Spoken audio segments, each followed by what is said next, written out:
Një ngjarje tragjike ka ndodhur në fshatin Bokšić të Klinës, ku një person ka humbur jetën si pasojë të shtënave me armë zjarri. Sipas burimeve, rasti ka ndodhur mes dy vëllezërve, ku viktima i identifikuar me inicialet FI nuk ka arritur të mbjetoj plagëve të marra. Ngjarjen e ka konfirmuar edhe zëdhënësi i policisë për rajonin e Pejës, Fadil Gashi.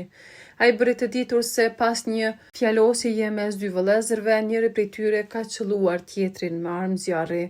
Viktima fillimisht është dërguar në qendrën emergjente të Klinës e më pas është transferuar në spitalin e përgjithshëm në Pejë, por pak para se të nisej për trajtim të mëtutjeshëm në qendrën klinike universitare të Kosovës, ai ka ndëruar jetë.